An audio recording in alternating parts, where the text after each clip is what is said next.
Okay, so now we are starting. तो last class में हमने इलेक्ट्रिक फील्ड के ऊपर कुछ क्वेश्चंस किए थे, जिसमें हमने रिंग ली थी, डिस्क ली थी, और हमने एक सेमी सर्कुलर वायर लिया था। तो ये सब क्वेश्चंस हमने लास्ट क्लास में किए थे। अब मैं दूसरा अगला टॉपिक ले रहा हूं इसी चैप्टर में, and that is electric field lines.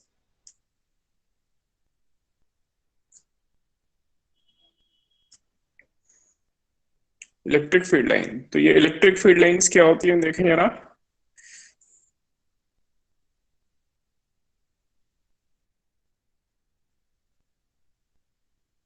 ये ऐसी इमेजिनरी लाइंस हैं। अगर हम कोई पॉजिटिव चार्ज इसके ऊपर रिलीज करें तो उसकी टेंडेंसी इस लाइन के अलावा मूव पापा 1.5 घंटे की क्लास है। ऐसी लाइंस को हम इलेक्ट्रिक फील्ड लाइन कहते हैं। अगर कोई पॉजिटिव चार्ज इसके ऊपर रिलीज करें तो उसकी टेंडेंसी इस लाइन के अलोंग मूव करने की होगी। यहां रिलीज किया तो उसकी टेंडेंसी यहाँ इस लाइन के अलोंग मूव करने की होगी।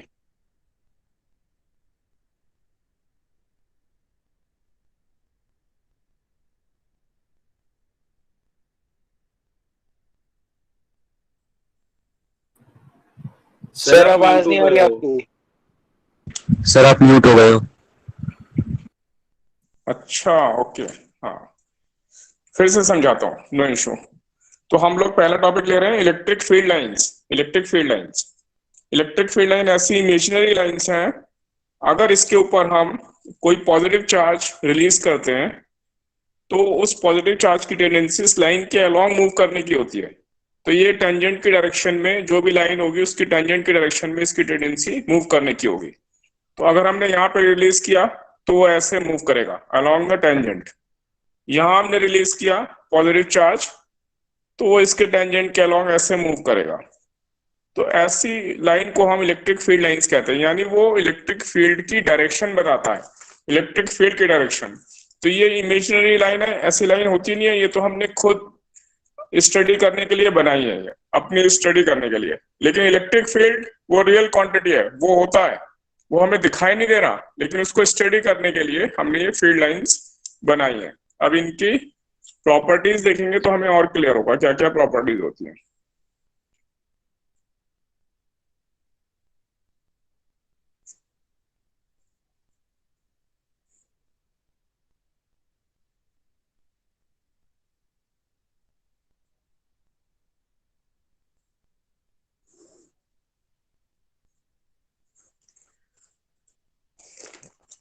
तो ये properties of electric field lines.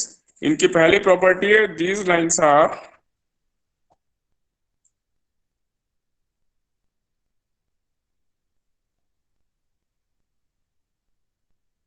continuous lines. Continuous lines means without breaks.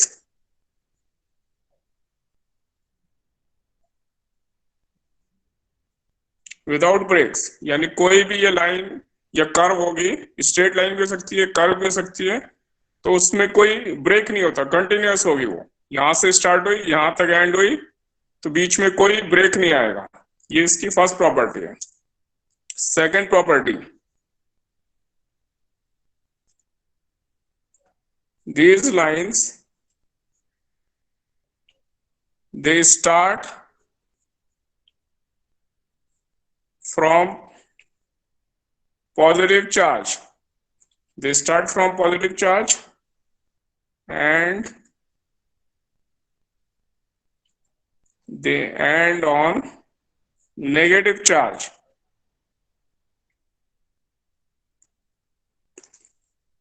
तो इसका मतलब हुआ ये पॉजिटिव चार्ज से स्टार्ट होगी और नेगेटिव चार्ज पर कंप्लीट एंड हो जाएगा इसका। देखें जरा कैसे होगा अगर ये। हाँ जी सर, अगर हम पॉजिटिव चार्ज की जगह नेगेटिव चार्ज रिलीज करें इस लाइंस पे, तब क्या इफेक्ट होगा? तो ऑपोजिट डायरेक्शन में उसकी डायरेक्शन होगी, मोशन की ऑपोजिट डायरेक्शन में। मतलब उसी टेंजेंट के अपोजिट डायरेक्शन में। टेंजेंट के ऑपोजिट डायरेक्शन में, हाँ। और ठीक। अभी पहले एक बार एक टॉपिक कंप्लीट होने दें, उसके बाद क्वेश्चन पूछेंगे, ठीक है ना? थोड़ी देर, 5 मिनट 6 मिनट पहले मैं ये प्रॉपर्टी सारी डिस्कस कर लूं, फिर क्वेश्चन पूछना, और उस प्रॉपर्टी में से कोई पर्टिकुलर प्रॉपर्टी में डाउट आ रहा है तो क्वेश्चन पूछना, ठीक है? ठीक है। हाँ, उसके बाद फिर एक साथ डाउट लूंगा। Number 2, these lines start from positive charge, they and on negative charge. ये पॉजिटिव से स्टार्ट हुई और नेगेटिव पर एंड हो जाती है, ये इनकी दूसरी प्रॉपर्टी हुई।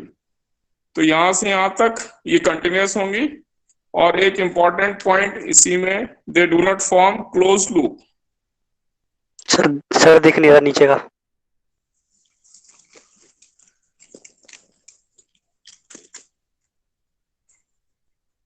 अभी लिख लूं फिर बता रहा हूं। They do not form closed loops, मतलब वो पॉजिटिव तो नेगेटिव हुई, ऐसे यहां से वापस इधर नहीं आएंगी वो, तो यहां से स्टार्ट हुई, यहां पे एंड हो गई, क्लोज लूप फॉर्म नहीं करती। ये सेकंड प्रॉपर्टी है। सर मतलब यूनि डायरेक्शनल है ये। इसमें यूनि डायरेक्शनल है ये। हाँ, ये यूनी डायरेक्शनल कह सकते हैं हम इसे, या फिर अगर हम मैग्नेटिक फील्ड लाइन से कंपेयर करें हाँ तो सर। वो क्लोज लूप फॉर्म करती है, वो मैग्नेट के अंदर से पास होके वापस आ जाती है, हाँ, नॉर्थ ठीक टू है? साउथ। हाँ, जहां से स्टार्ट हुई वहीं आ जाती है, लेकिन इसमें ऐसा नहीं होता। ये यहाँ पॉजिटिव पे स्टार्ट होगी, नेगेटिव पर एंड हो जाएगी। जी सर। अब नेक्स्ट प्रॉपर्टी, यहाँ तक ठीक है? यहाँ तक किसी को डाउट है तो बोलो इन दोनों में। No sir. Third property,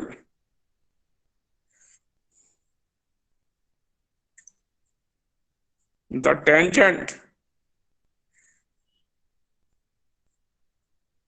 to the field line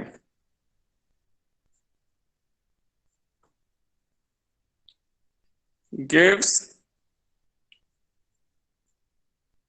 direction of the field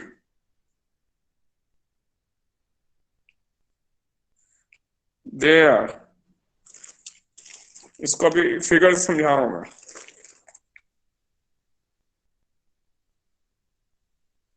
मान लीजिए हमारी फील्ड लाइन है, तो यहाँ पे अगर हमें फील्ड देखना है, फील्ड की डायरेक्शन क्या है, तो ये यहाँ पे ए पॉइंट पर ये टेंजेंट ड्रॉ कर देंगे, और मान लें कि ये ऐसे मूव कर रही है पॉजिटिव से नेगेटिव, तो इस डायरेक्शन में, फॉरवर्ड डायरेक्शन में, ये टेंजेंट की डायरेक्शन है, ये इलेक्ट्रिक फील्ड देगा। ऐसी अगर ये बी पॉइंट है, जहां भी निकालना है वहां टेंजेंट ड्रॉ कर देंगे, यहाँ कहीं भी निकालना है हमें, ये टेंजेंट ड्रॉ कर देंगे, तो ये टेंजेंट इलेक्ट्रिक फील्ड की डायरेक्शन देगी। यहाँ तक क्लियर है? अगर मतलब सर हर पॉइंट पे अलग होगी डायरेक्शन? हाँ, हर पॉइंट पे अलग होगी अगर ये कर्व है तो। मैंने एक जनरल सर केस लिया, इलेक्ट्रिक कर्व लिया है इसलिए। अगर स्ट्रेट लाइन होगा तो फील्ड की डायरेक्शन एक होगी। अब अगर इसका स्क्रीनशॉट कुछ लेना है तो ले लो, फिर मैं पेज चेंज कर दूंगा। और यहाँ तक कोई डाउट है तो नीचे का दिखा दीजिए। हाँ देखो, हो गया sir. Next property,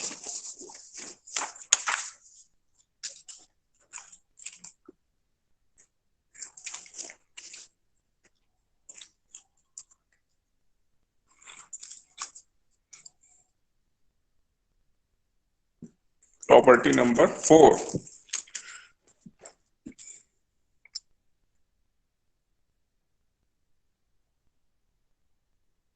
these lines cannot cross or intersect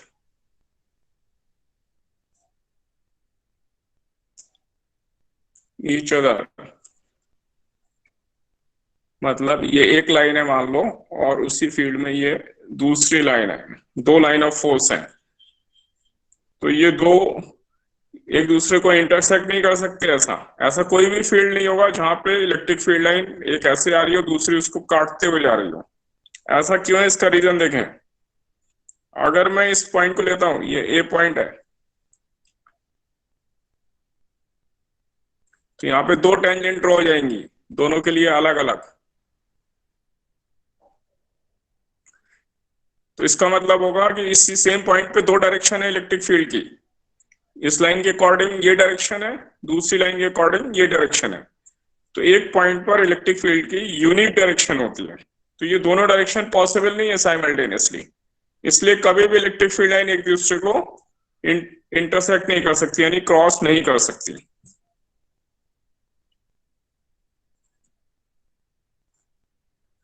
next property,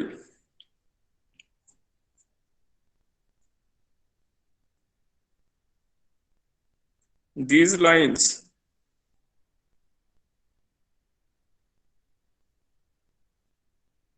are always normal to a conductor, यानी कोई भी कंडक्टर होगा तो फील्ड लाइन, ये फील्ड लाइन है 90 डिग्री बना रही होगी उससे, उसकी टेंजेंट से। This is field line.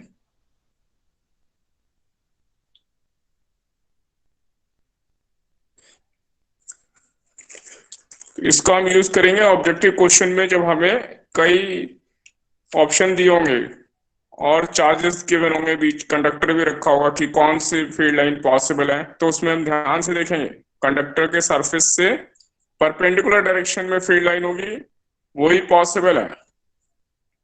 जैसे देखते हैं ये कंडक्टर है अगेन, तो अगर मैं फील्ड लाइन ऐसी बनाऊं या ऐसी बनाऊं तो नॉट पॉसिबल, यानी ये गलत है, नॉट पॉसिबल। जो भी कंडक्टर होगा, जिस भी सरफेस पे इलेक्ट्रिक फील्ड लाइन होगी, वो हमेशा उस सरफेस के परपेंडिकुलर यानी नॉर्मल डायरेक्शन में होगी। क्लियर है यहां तक? नेक्स्ट प्रॉपर्टी देखते हैं। सर दोबारा बताना है फिफ्थ प्रॉपर्टी। ये प्रॉपर्टी बहुत इंपॉर्टेंट है और जो आईआईटी में ऑब्जेक्टिव क्वेश्चन आए वो इसके ऊपर बेस्ड थे। जो कोई भी कंडक्टर अगर फील्ड के बीच में रखा है तो फील्ड लाइन उस कंडक्टर की सरफेस, ये सरफेस हुई, उसके परपेंडिकुलर होगी, नॉर्मल होगी। याद रखना है 90 डिग्री एंगल बन रहा है,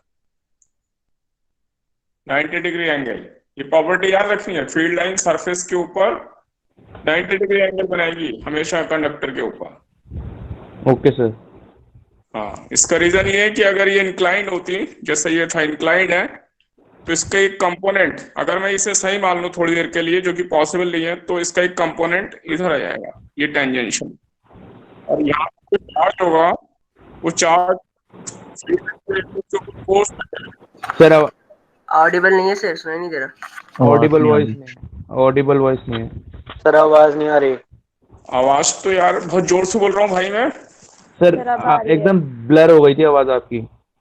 हैं? इंटरनेट प्रॉब्लम होगा सर, वो हो गया, अब ठीक हो ठीक आ गया। रही है, अब ठीक आ रही है। अब आ रही है आवाज? Yes sir. हाँ, तो देखो जरा, अगर ये फील्ड लाइन में थोड़ी देर के लिए इंक्लाइन मान लूं तो इसका एक कंपोनेंट टेंजेंशियली इधर आ जाएगा, यस सर। और इसकी वजह से जो भी चार्ज होगा इस सरफेस पर कंडक्टर के ऊपर, इधर फोर्स लगने लगेगी, तो वो चार्ज मूव करने लगेगा। जबकि हमारे इसमें इलेक्ट्रोस्टैटिक्स में जो भी कंडक्टर की सरफेस के ऊपर चार्ज होते हैं वो सारे स्टेशनरी होते हैं, स्टैटिक चार्ज होते हैं, मूव नहीं करते वो। Okay sir. तो इसलिए ये पॉसिबल ही नहीं है कि कोई भी फील्ड लाइन इंक्लाइंड हो, इसलिए हमेशा सरफेस के नॉर्मल होगी, जिससे इसका कंपोनेंट जीरो हो जाएगा। यहाँ टेंजेंशियल कंपोनेंट जीरो है, यानी अगर जो चार्ज होगा सरफेस पर तो उस पर जीरो फोर्स मिलेगी। Okay sir. नेक्स्ट प्रॉपर्टी,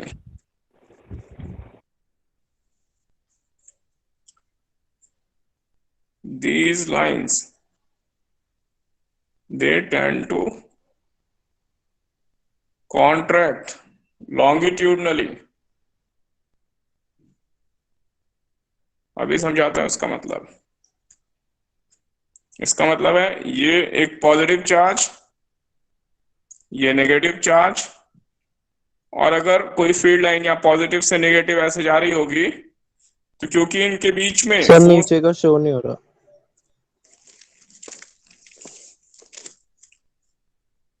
इनके बीच में ये पॉजिटिव ये negative charge, these lines contraction होता है इनमें लेंथ के अलोंग, लेंथ वाइज कॉन्ट्रैक्शन। क्यों? क्योंकि फोर्स पॉजिटिव और नेगेटिव के बीच में अट्रैक्टिव फोर्स लग रही है, तो अट्रैक्टिव की वजह से एक दूसरे को ये पुल करते हैं।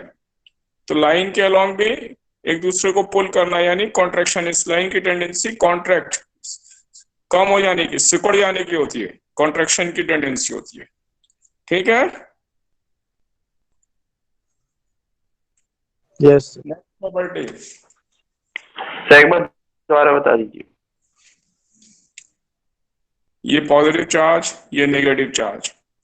तो पॉजिटिव नेगेटिव चार्ज के बीच में जो लाइन होगी, लाइन ऑफ फोर्स, उसकी टेंडेंसी अपनी लेंथ को कम से कम करने की होगी, रिड्यूस करने की होगी, कॉन्ट्रैक्शन करने की टेंडेंसी होती है, क्योंकि इनके बीच में अट्रैक्टिव फोर्स लग रही है, पॉजिटिव नेगेटिव के बीच में। इसी तरह ओके सर। हाँ, ये सब याद रखना है। These lines tend to repel laterally, और laterally अगर देखें, यहां पे मैं ले रहा हूं, एक मिनट थोड़ा ऊपर कर देता हूं।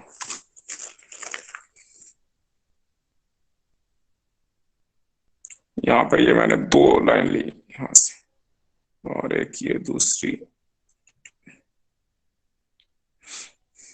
तो ये लेंथ के अलोंग तो इनकी टेंडेंसी लेंथ कम करने की होगी, लेकिन लेटरली एक दूसरे को रिपेल करेंगी, एक दूसरे को ये एक दूसरे को से दूर हटाने की कोशिश करती है। ये इससे पुश करेगी, ये इसे पुश कर रही है, इनके बीच में गैप रखने की कोशिश करेंगे ये। इसको हम बोलते हैं लैटरल रिपल्शन, लैटरल रिपल्शन, क्योंकि ये सेम टाइप ऑफ लाइंस है। दो चार्जेस, अपोजिट चार्जेस के बीच में एक से ज्यादा लाइंस भी फॉर्म होती हैं। हाँ, बहुत सारी पॉसिबल है, हंड्रेड्स ऑफ लाइन पॉसिबल है, कैसे? Hundreds of line. अभी वो नीचे की बनाई नहीं है, वो सब देखेंगे बुक्स में, सब डायग्राम बने, याद कर लेंगे। इधर भी आएगा, इधर साइड में भी आएगा, इधर भी आएगा, बड़ा डायग्राम होगा। ये तो हम प्रॉपर्टी समझ रहे हैं इसकी। ओके। नेक्स्ट प्रॉपर्टी, हाँ next property,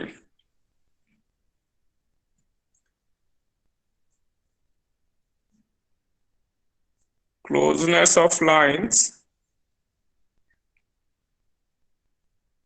shows greater field। मान लो ऐसी फील्ड लाइन होगी,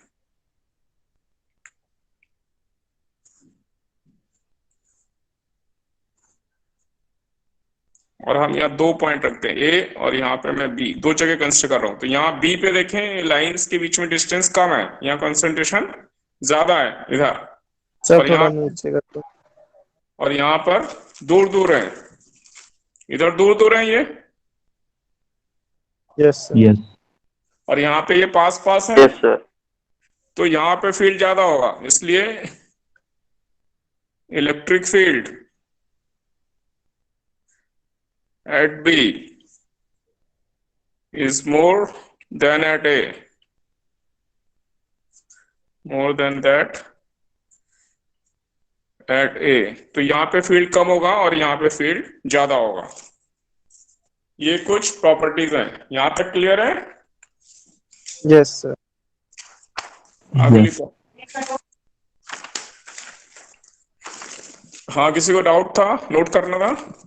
यस नोट कर लो, फिर चेंज करता हूँ। सर, एक डाउट है। हाँ बोलो। Sir, electric field line straight कब होंगी? अगर खाली एक सिंगल चार्ज है, या फिर यूनिफॉर्म फील्ड है, या तो यूनिफॉर्म फील्ड है या एक सिंगल पॉइंट चार्ज है, तो फील्ड लाइन स्ट्रेट होंगी। अभी बना रहा हूँ, आगे आ रहा है। ठीक है।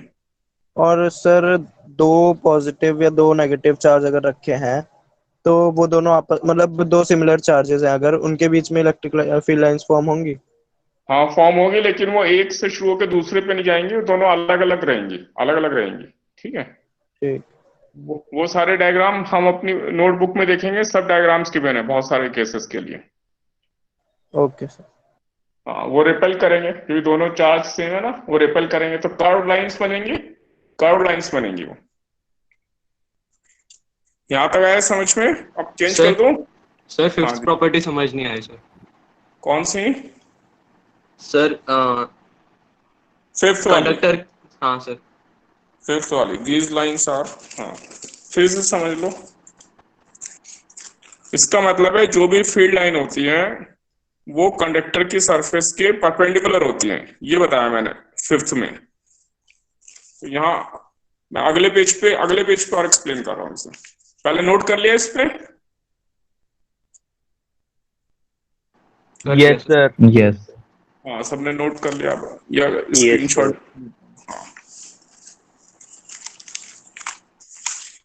तो ये वाली प्रॉपर्टी एक बार फिर से बता रहा हूँ, फिफ्थ प्रॉपर्टी अगेन। मान लो ये हमारे कंडक्टर की शेप ऐसी है, थोड़ी देर के लिए मान लेते हैं ऐसे टाइप की शेप है। तो यहाँ पे जो फील्ड लाइन होगी ये ऐसी होगी, इसके परपेंडिकुलर। यहाँ पे जो फील्ड लाइन होगी इसके परपेंडिकुलर ऐसे होगी। ये कर्व मैं ले रहा हूं थोड़ा सा, और यहाँ पे इसके परपेंडिकुलर जो भी ये कर्व बनेगा इसके परपेंडिकुलर। तो फील्ड लाइन सब जगह अपनी अपनी सरफेस के परपेंडिकुलर डायरेक्शन में होंगी।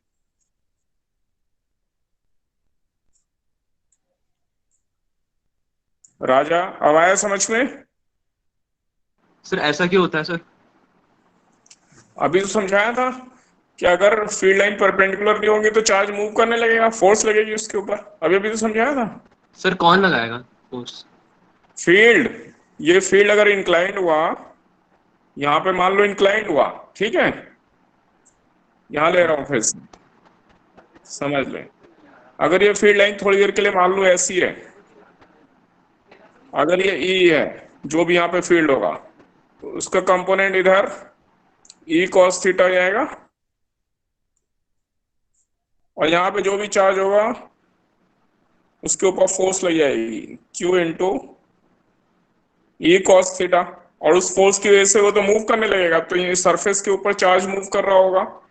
जबकि जो सरफेस के ऊपर चार्ज होते हैं वो सब स्टेशनरी होते हैं कंडक्टर्स के ऊपर, तो इसलिए अच्छा इसका सर, मतलब, इसलिए उनके ऊपर नेट फोर्स जीरो होती है। क्लियर है? हाँ सर कंडक्टर की प्रॉपर्टी है कि इनके ऊपर जो चार्ज है वो स्टेशनरी रहते हैं। हाँ, कंडक्टर के ऊपर जो भी चार्ज होता है वो सब स्टेशनरी रहेगा अच्छा आइसोलेटेड कंडक्टर के ऊपर, जब तक हम कोई सेल अटैच नहीं कर रहे। वो हम करंट इलेक्ट्रिसिटी में करेंगे, अभी तो हम आइसोलेटेड कंडक्टर देख रहे हैं। कोई पोटेंशियल डिफरेंस क्रिएट नहीं करेंगे तब तक। हाँ, अभी कोई पोटेंशियल डिफरेंस नहीं लगा रहे, तब तक कोई मूवमेंट नहीं होगा। वो जब हम सर सेल करंट चार्जेस का इलेक्ट्रिक कुछ भी होता है?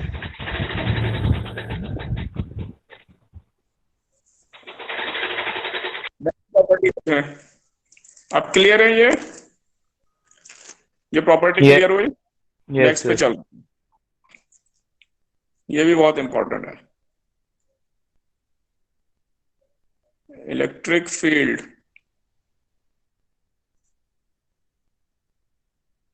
inside a conductor is always zero। इसका मतलब कोई भी फील्ड लाइन कंडक्टर से पास नहीं होंगी, कंडक्टर के अंदर इलेक्ट्रिक फील्ड जीरो होता है। ये गॉस थ्योरम से प्रूफ होता है इसका। अभी रिजल्ट याद करेंगे, अभी रिजल्ट याद कर लेंगे। क्लियर है यहां तक? इलेक्ट्रिक फील्ड किसी भी कंडक्टर जीरो होगा। ये सब प्रॉपर्टियां हमें याद करनी है, लर्न बाय हार्ट, मगअप कर लेनी है। अब मैं दो केस और ले रहा हूं, उसके बाद में एरिया वेक्टर पे चलूंगा, अगले टॉपिक पे। देखते हैं जरा, फील्ड लाइंस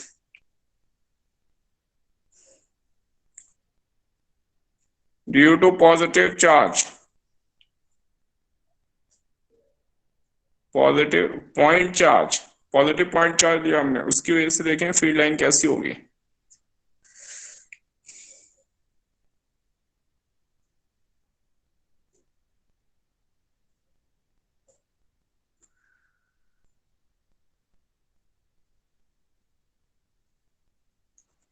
तो ये पॉजिटिव चार्ज है, इस पे अब दूसरा चार्ज नहीं है, नेगेटिव चार्ज है नहीं, ओनली एक सिंगल चार्ज है। तो सर फील्ड थोड़ा लाइन, नीचे दिखा दो। यस। तो पॉजिटिव चार्ज के ऊपर से इलेक्ट्रिक फील्ड, अभी हमने पढ़ा था इलेक्ट्रिक फील्ड लाइन कैसी होती है, पॉजिटिव चार्ज से स्टार्ट होती है और नेगेटिव तक जाती है। अब नेगेटिव चार्ज ही नहीं है तो ये पॉजिटिव से स्टार्ट होंगी, इंफिनिटी तक जा रही है। तो ये सब स्ट्रेट लाइन है, straight line straight line straight line, ऐसे ऐसे ऐसे ऐसे। तो क्या हम ये कह सकते हैं कि ये सब लाइन एक सर्किल फॉर्म कर रही होंगी, सर्कुलर डायरेक्शन में जा रही है? क्या ऐसा बोल सकते हैं? Yes yes sir. नहीं, नहीं और नहीं, समझ लें, सर्कल नहीं फॉर्म कर रहे बल्कि स्फीयर फॉर्म कर रहे हैं, स्फीयर, स्फीयर, क्योंकि ये 3 डायमेंशनल है। यस ये सर, वही। हाँ, ये ऐसे भी जाएंगी, ये और ऐसे भी जाएंगी, मतलब हर डायरेक्शन में, तो ये स्फीयर फॉर्म कर रही होंगी, तो ये sir spheric. Okay sir. Sir आपने अभी क्या पूछा था? हम्म, सर अभी आपने क्या पूछा, समझ नहीं आया था सर। अभी फिर से पूछ रहा हूँ, जी सर। ये बता रहा हूँ। मैंने कहा था ऐसा लग रहा है हमें ये सब तरफ जा रही है, तो इनको अगर ज्वाइन कर दें तो हमें ऐसा लग रहा है कि एक सर्किल में सर्किल फॉर्म कर रही है, सर्कुलर फैशन में मूव कर रही है, ऐसा हाँ लगा था। हाँ लेकिन सर्किल नहीं है यहाँ पे, बल्कि उससे भी बड़ा है, सर्किल से भी बड़ा डिस्ट्रीब्यूशन। सर्किल तो एक प्लेन हो गया, जी है सर। ना, हाँ। एक प्लेन में नहीं है, ये 3 डायमेंशन में, वो हम यहाँ बना नहीं पा रहे इसमें, तो वो हम्म। स्फेरिकल डिस्ट्रीब्यूशन है, यानी फील्ड लाइन ऐसे भी जाएगी, हाँ सर, ऐसे। Normal to the plane. हाँ। हाँ, तो वो हर तरफ 3 डायमेंशन में हम उस रेडियस को घुमा दें, 3 डायमेंशन में, जी तो सर। हर जगह फील्ड लाइन जा रही होंगी, स्फेरिकल डिस्ट्रीब्यूशन है। हाँ सर। इसी तरह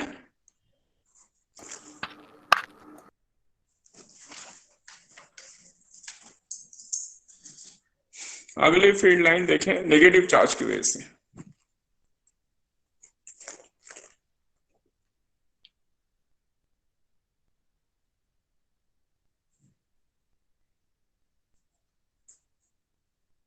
due to negative point charge, तो नेगेटिव पॉइंट चार्ज की वजह से जो फील्ड लाइंस होंगी, अभी हमने पढ़ा था पॉजिटिव से स्टार्ट होती है, नेगेटिव की तरफ आती है ना।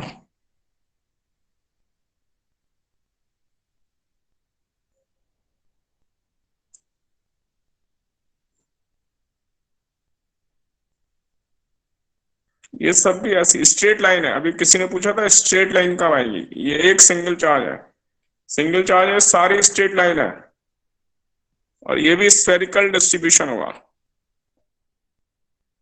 Spherical distribution. और ये कहाँ स्टार्ट होंगे, इन्फिनिटी पर, ये इन्फिनिटी से नेगेटिव चार्ज की तरफ आ रही है, तो इसका मतलब क्या हुआ, ये डायरेक्शन का, अगर कोई पॉजिटिव चार्ज यहाँ रखें तो इस लाइन के अलॉन्ग मूव करेगा, पॉजिटिव चार्ज इस लाइन के अलॉन्ग मूव करेगा। ऐसे यहाँ पे कोई पॉजिटिव चार्ज रखें तो वो इस लाइन के अलॉन्ग, जिधर ये डायरेक्शन है उधर मूव करेगा, पॉजिटिव चार्ज, और नेगेटिव चार्ज इसके जस्ट ऑपोजिट डायरेक्शन में मूव करेगा, negative charge just opposite sir direction में। नेगेटिव चार्ज रखा तो वो सारी लाइंस उसकी तरफ कांटेक्ट नहीं हो जाएंगी? नहीं, लाइन कांटेक्ट नहीं हो जाएंगी, ये फील्ड तो इसकी वजह से है ना, फील्ड तो जो चार्ज है उसकी वजह से, यस। उस वो जो नेगेटिव चार्ज रखेंगे उस पर तो फोर्स देखनी है हमें, तो वो फोर्स ऑपोजिट डायरेक्शन में लगेगी, इसलिए वो ऑपोजिट डायरेक्शन में मूव करेगा, याद तो रखना है। बाकी फील्ड लाइंस पे कोई असर नहीं पड़ेगा उससे? नहीं, कोई असर नहीं, उसके मूव सर करने से लाइन से नहीं पड़ेगा। डाउट है एक। बोलो। अगर सर नेगेटिव चार्ज की फील्ड लाइन स्ट्रेट आ रही हैं और इसके पास में पॉजिटिव चार्ज ले आए तो कर्व हो जाएंगी वो? पॉजिटिव चार्ज हम फिक्स नहीं कर रहे हैं, अभी हमारा क्वेश्चन ये कि यहाँ पे हम स्मॉल चार्ज रिलीज कर रहे हैं तो इसकी तरफ मूव करेगा, अगर हम उसे फिक्स कर दें यहाँ पे कहीं, तो फिर लाइन पॉजिटिव से स्टार्ट होकर नेगेटिव पे आने लगेंगी, फिर फील्ड पूरा चेंज हो जाएगा, मतलब शेप चेंज हो जाएंगी इनकी? शेप चेंज हो जाएगी, फिर हाँ ऐसे सर, है वही कि पूछ रहा था। हाँ, जो हम पॉजिटिव से नेगेटिव अगर हम फिक्स कर दें कहीं पे एक चार्ज को तो वैसी हो जाएगी, अगर हम रिलीज करें तो वो मूव करेगा। Okay sir. ठीक है, यहाँ तक क्लियर है, नोट कर लो, यस फिर अगले सर। तो जितना नेगेटिव मूव करेगा उतना ये पॉजिटिव दोनों मूव करेंगे ना फिर तो? नहीं, एक चार्ज तो फिक्स कर रखा है हमने, एक ही रिलीज किया है, दोनों रिलीज नहीं किए हमने। अच्छा, हाँ, ओके। सर सारी लाइंस की लेंथ इक्वल थोड़ी ना होगी। लाइंस की लेंथ से कुछ नहीं हो रहा, ये तो डायरेक्शन बता रही है, ये तो डायरेक्शन बता रही है। सर 10th प्रॉपर्टी में हमने स्फेरिकल डिस्ट्रीब्यूशन लिया है, तो लेंथ इक्वल होगी तभी लिया होगा, नहीं तो क्यूब क्यूबॉइड भी हो सकता था। लेकिन इन्फिनिटी तो डिफाइंड ही नहीं है। हाँ, तो हमने स्फेरिकल करके ऐसे लिया उसे। हमने चार्ज के पास देखा है ना, बिल्कुल। हमने चार्ज की टेंडेंसी देखी, चार्ज से फील्ड लाइन कैसे आ रही है, कंसिडर करें यहाँ पे एक पॉइंट रखा है, एक पॉइंट है, चार्ज इधर, उससे फील्ड लाइन इधर भी है, इधर भी है, इधर भी है, ये इंक्लाइंड, इधर भी है, सब हर डायरेक्शन में फील्ड है। इसलिए हम कह रहे हैं कि स्फीयर, एक स्फीयर को ज्वाइन कर लें, इमेजिनरी स्फीयर, तो उन सब जगह फील्ड होगा, इलेक्ट्रिक फील्ड। हम खाली ये बता रहे हैं अभी। Okay sir. हाँ, हर जगह इलेक्ट्रिक फील्ड होगा। दूसरा, इसके लिए फॉर्मूला लिखना पड़ेगा। अभी जो क्वेश्चन पूछा, यहाँ फॉर्मूला लिख रहा हूं मैं, electric field due two point charge. अभी हमने पढ़ा था, के क्यू अपॉन आर स्क्वायर, पढ़ा है हमने। यस जी सर। सर। Yes sir. तो फील्ड सेम ही आएगा। Yes sir. इस रेडियस पर, पूरे स्फीयर पे फील्ड का मैग्नीट्यूड सेम होगा। यस। यस। स्फेरिकल सिमेट्री कह रहे हैं, स्फेरिकल सिमेट्री। इस आर डिस्टेंस पर फील्ड सेम होगा, डायरेक्शन खाली, डायरेक्शन अलग अलग होगी, उसके नॉर्मल होगी, उस लाइन के अलोंग होगी मतलब। ओके। ओके हाँ, सर। अब आगे बढ़ो। यस। Yes sir. ठीक,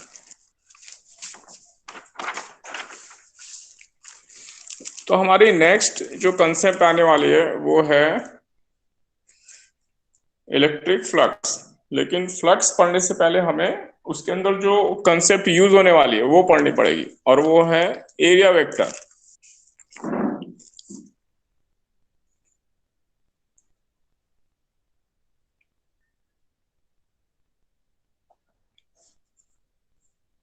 एरिया वेक्टर, देखें जरा, ये एरिया वेक्टर क्या है।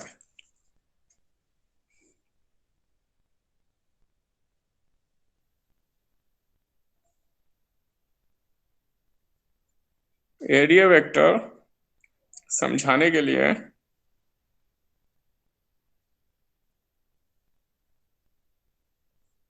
मैं ये फिगर बना रहा हूं, 1 मिनट।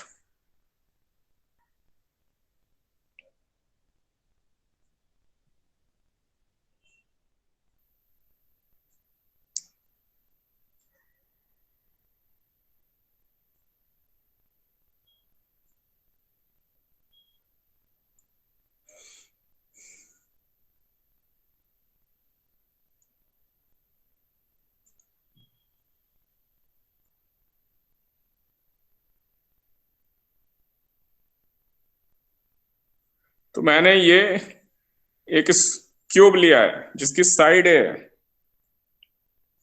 तो area vector is defined as, area vector जो भी सरफेस हम लेंगे, ए बी सी डी, अगर मैंने कोई सरफेस ली तो उसके परपेंडिकुलर दो डायरेक्शन है उस सरफेस के परपेंडिकुलर।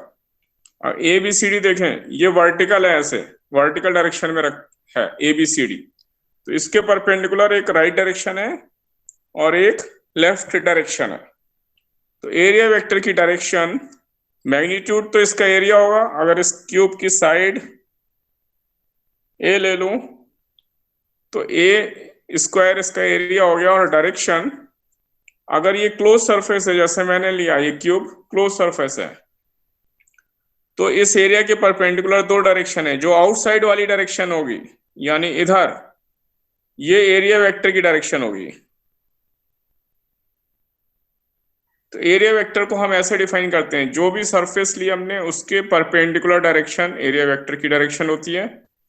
अगर वो एक सिंगल प्लेन है तो वो इधर भी हो सकती है, इधर भी, लेफ्ट भी, वो किधर भी हो सकती है, तब कोई इश्यू नहीं है।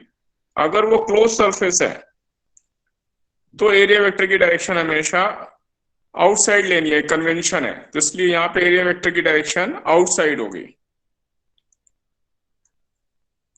अब मैं इसको एक्स वाई जेड एक्सिस लेके और समझाऊंगा। एक्स वाई, और ये मैंने ले ली जेड एक्सिस, ये एक्स एक्सिस, ये वाई एक्सिस, ये जेड एक्सिस। तो पहले ये बात समझ में आई, एरिया वेक्टर क्या होता है। Yes sir. सर तो इसका मैग्नीट्यूड तो वही होगा ना, जो जितना एरिया होगा इस सरफेस का। उसका एरिया वो आ गया, मैग्नीट्यूड वो आ गया, a into a square magnitude, और डायरेक्शन हो गई इस एरिया एरिया वेक्टर की डायरेक्शन। आउटसाइड, परपेंडिकुलर आउटसाइड, यहां लिख रहा हूं।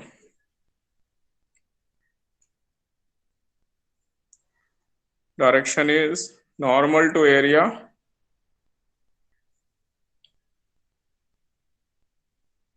क्लोज सरफेस है तो आउटसाइड लेंगे। अगर एक सिंपल प्लेन है तो कोई इश्यू नहीं है डायरेक्शन का, दोनों तरफ कोई भी डायरेक्शन ले सकते हैं। लेकिन अगर क्लोज सरफेस गिवन है जैसे ये है, तो उसमें जो आउटसाइड नॉर्मल है परपेंडिकुलर है वही एरिया वेक्टर की डायरेक्शन होगी। तो अगर मैंने ये एक्स एक्सिस ली, ये वाई ली और ये जेड लिया, तो इसके लिए मैं यहाँ पे अलग अलग एरिया वेक्टर लिख रहा हूँ। ए बी सी डी के लिए एरिया वेक्टर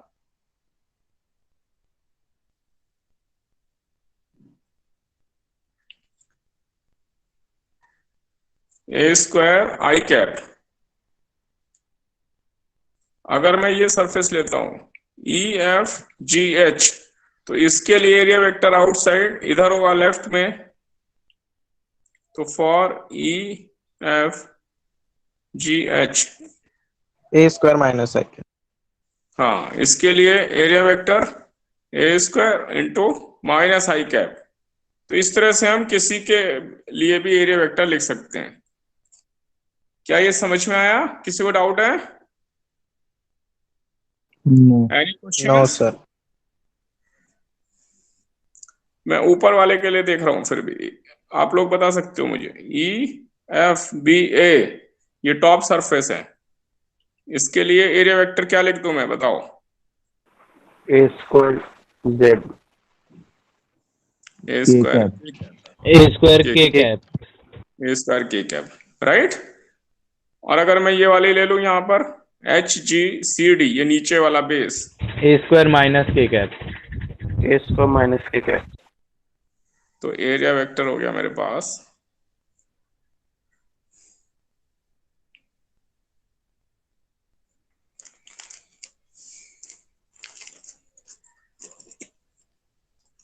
यहां तक आया समझ में? किसी को डाउट यहां तक? No sir. ओके, अब मैं अगले टॉपिक पे चल रहा हूं जो कि है इलेक्ट्रिक फ्लक्स। इसको अब एरिया वेक्टर को भी हम आगे और एग्जांपल न्यूमेरिकल लेंगे, उसमें और क्लियर हो जाएगा अगर कहीं डाउट रहेगा तो।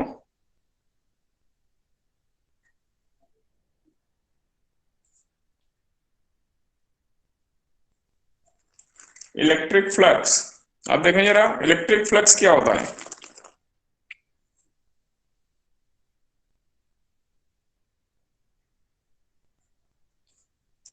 It is defined as number of electric field lines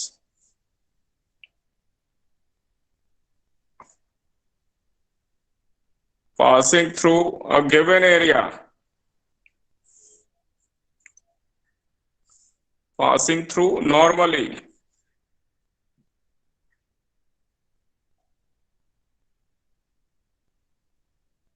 passing through a given area normally, मतलब उस एरिया के परपेंडिकुलर डायरेक्शन में जितनी फील्ड लाइन पास हो रही होंगी।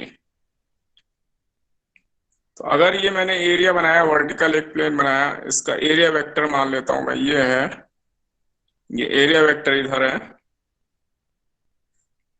और ये इलेक्ट्रिक फील्ड है। यहाँ पे इलेक्ट्रिक फील्ड लाइन इधर जा रही है, यूनिफॉर्म फील्ड है, सारे फील्ड लाइन इधर जा रही है ई की तरफ, ई के अलोंग। और इलेक्ट्रिक फील्ड और एरिया वेक्टर के बीच में एंगल अगर थीटा है,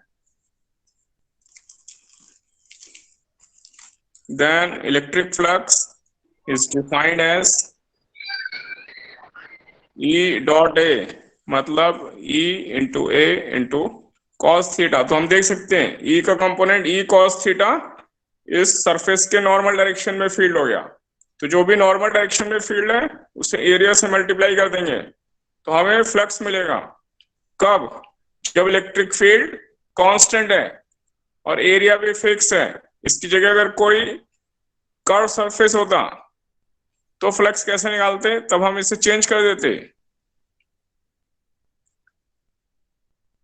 उस एरिया को हम छोटे छोटे स्मॉल एलिमेंट में चेंज कर देते, E डॉट डी एस, और उसका इंटीग्रेशन कर देते।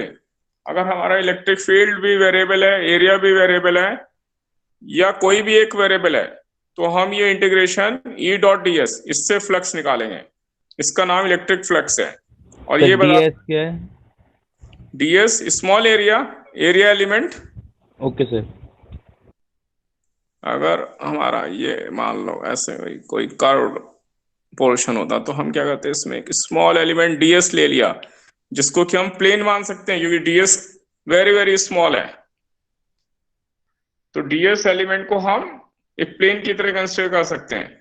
तो इस सरफेस के नॉर्मल ये हो गया ds vector magnitude into direction, और इलेक्ट्रिक फील्ड और ये एरिया वेक्टर का डॉट प्रोडक्ट ये हमें इलेक्ट्रिक फ्लक्स देता है, ये फ्लक्स का साइन है। तो ऐसे हम इलेक्ट्रिक फ्लक्स फाइंड करते हैं। यहां तक क्लियर है? यस। नोट कर लो, फिर आगे चलता हूं।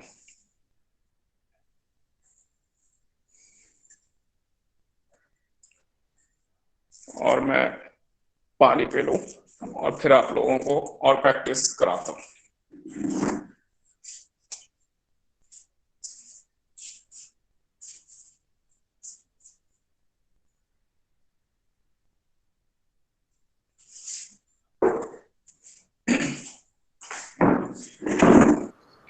सर हाँ जी।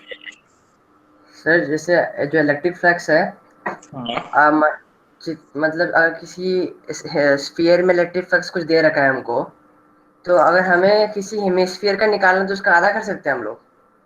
नहीं, ऐसा नहीं कर सकते, ऐसा नहीं कर ऐसा नहीं कर सकते? सकते। नहीं नहीं नहीं, ये तो हमें हर एरिया के लिए अलग अलग तरह से देखना पड़ेगा।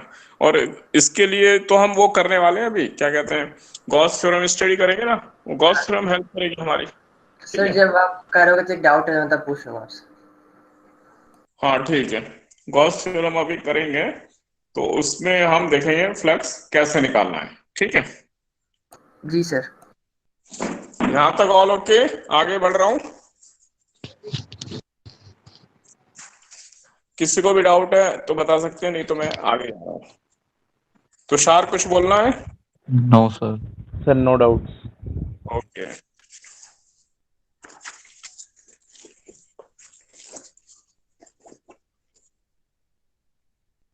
तो अब मैं पहले गॉस थ्योरम समझा देता हूं और उसके बाद में इलेक्ट्रिक फ्लक्स के ऊपर अभी हम प्रैक्टिस करेंगे, क्योंकि ये बहुत डीप टॉपिक है।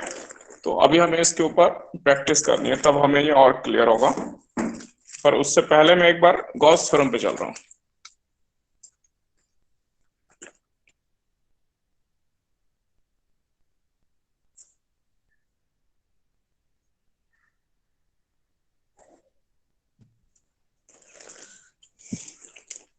और गॉस थ्योरम को लेकर हमारे पास दो प्रूफ आते हैं। एक तो इस इनफाइनाइट लाइन चार्ज की वजह से इलेक्ट्रिक फील्ड निकालना, और एक इनफाइनाइट थिन शीट गिवन है, इनफाइनाइट थिन शीट, उसकी वजह से इलेक्ट्रिक फील्ड निकालना है।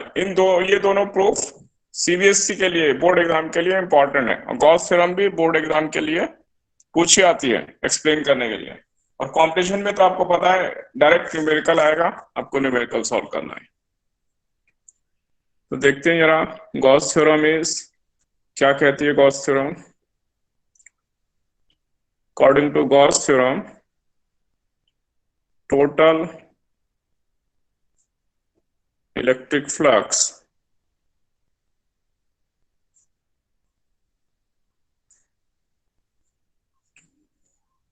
through a closed surface is 1 by epsilon naught times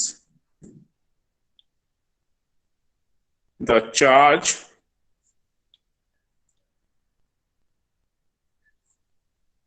inside the closed surface।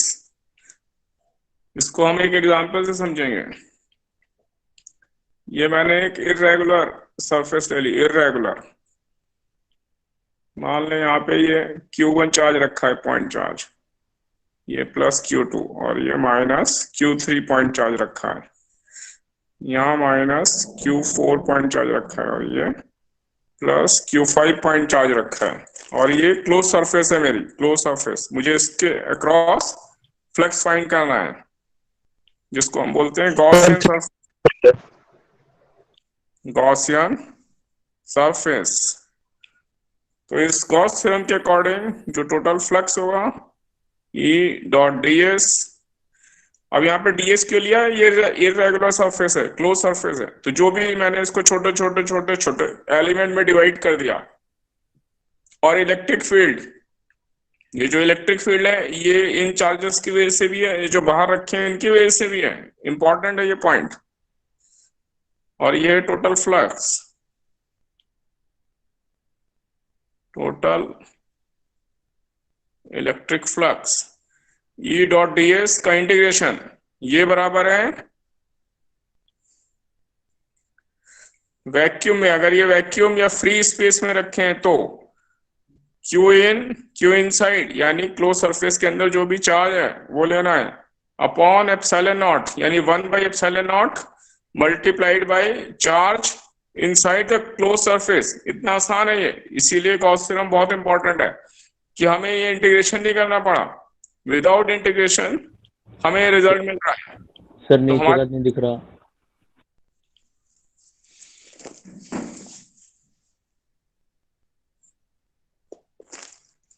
देखें इसमें तो क्लियर आ रहा है। बाकी नीचे लोग का नहीं दिख रहा, नीचे का। ऊपर कर दूं? यस सर, अब ठीक है। तो अब ये जो Q इनसाइड है ये हो गया Q1 plus Q2 minus Q3। ये नेचर ऑफ चार्ज देखेंगे, ये प्लस ये माइनस। टोटल चार्ज बाहर वाला नहीं लेना है, याद रखना है, inside only, upon epsilon not. तो यहाँ पे तो जो चार्ज है वो इनसाइड वाला ही लेना है, लेकिन ये जो इलेक्ट्रिक फील्ड है this is due to all charges, लेकिन यहाँ ये इनसाइड वाला ही आता है। तो ये electric field E is due to all charges, that is inside and outside both।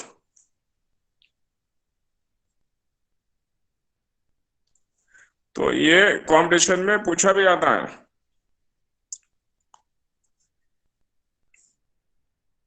Inside and outside जो गॉसियन सरफेस है उसके अंदर और उसके बाहर सब चार्ज की वजह से इलेक्ट्रिक फील्ड, लेकिन जो फ्लक्स में आएगा वो खाली अंदर वाले की वजह से। तो ये बहुत फास्ट मेथड है, हमें विदाउट इंटीग्रेशन, अभी इन सबका इंटीग्रेशन इरेगुलर सरफेस के लिए बहुत ही कॉम्प्लेक्स होता, हमें शेप भी नहीं पता, लेकिन हमें इस थ्योरम से रिजल्ट मालूम है, इसे हम गॉस थ्योरम कहते हैं। इसको एक बार देखो, नोट सर करो। गॉस थ्योरम का कोई प्रूफ है? गॉस थ्योरम का कोई प्रूफ है क्या? नहीं, प्रूफ हमें नहीं करना है, हमारे कोर्स में नहीं है। मतलब हमें खाली ये Gauss theorem as it is accept कर लेनी कि ऐसा है, ठीक है। जी सर। सर पॉइंट चार्ज के लिए प्रूफ कर सकते हैं, लेकिन वो भी कभी पूछा तो खाली पॉइंट चार्ज के लिए प्रूफ कर पाएंगे, हर सरफेस के लिए हम प्रूफ नहीं कर पाएंगे। हाँ हर तरह की सरफेस के लिए, रेगुलर इरेगुलर कैसी भी सरफेस हो सबके लिए एप्लीकेबल है, तो हमें याद रखना है। और ठीक है। क्लोज होना चाहिए और चार्ज इनसाइड होना चाहिए। क्लोज सरफेस होना चाहिए और चार्ज, सर हमेशा हमें इनसाइड चार्ज ही लेना है। राइट, यहाँ पे इनसाइड लेना है, राइट साइड में जो फ्लक्स निकलना है। Okay sir. इसीलिए मैंने तो ये QL फ्लक्स की वैल्यू आ गई हैं, ये फ्लक्स की वैल्यू है, ये जो आई है। ये फ्लक्स आ गया, टोटल फ्लक्स ये आ गया, इस क्लोज सरफेस में टोटल फ्लक्स ये है। Sir charge on the surface भी ले सकता है? नहीं, जो भी ये हमारी सरफेस होगी, जो भी अंदर है होगा वही लेंगे। सरफेस पे चार्ज नहीं लेना है, अगर बाहर है तो नहीं लेना है, अंदर है वही लेना है।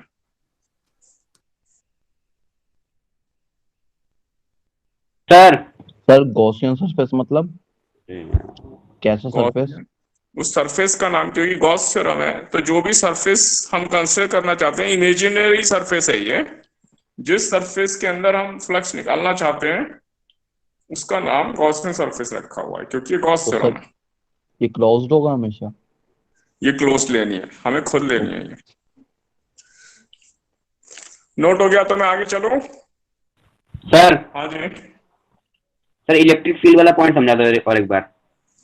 ये जो इधर इलेक्ट्रिक फील्ड है आकाश, हाँ सर, ये due to all charges inside and outside both. हाँ मतलब ये जो अंदर चार्ज रखे हैं, फ्लक्स तो हमारा यहाँ पे इंचार्ज इनकी वजह से आ गया है ना, लेकिन जो अंदर चार्ज और जो बाहर है Q4 Q5 इलेक्ट्रिक फील्ड उनकी वजह से भी लेना है। अगर हम यहाँ इलेक्ट्रिक फील्ड कंसीडर करें तो इनकी सबकी वजह से इलेक्ट्रिक फील्ड लेना है इस सरफेस पर और उसका इंटीग्रेशन करना पड़ेगा हमें। ये कह रहा है, ओके सर। समझ गए? हाँ, जो कि डिफिकल्ट होगा, बहुत डिफिकल्ट होगा। अभी इस चार्ज की वजह से मैं कहूँ तुम ये ऐसे इरेगुलर सरफेस है सब जगह इलेक्ट्रिक फील्ड निकालो तो मतलब निकल ही नहीं पाएगा अभी। ठीक है, ओके सर। हाँ। तो हमें ये ऑब्जेक्टिव के लिए याद रखना है। ऑब्जेक्टिव क्वेश्चन जो पूछा है उसमें ऑप्शन में ये दिया होता है कि हमें बाहर वाला छोड़ना है क्या, खाली अंदर वाला लेना है, तो वहां पे हमें ध्यान रखना है। ठीक है, ओके। अब मैं कुछ एग्जाम्पल ले रहा हूँ।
तो मेरे पास ये 3 चार्जेस रखे हुए हैं और ये 2 स्फीयर हैं, एक की रेडियस r1 है, एक की रेडियस r2 है, 2 स्फीयर हैं ये।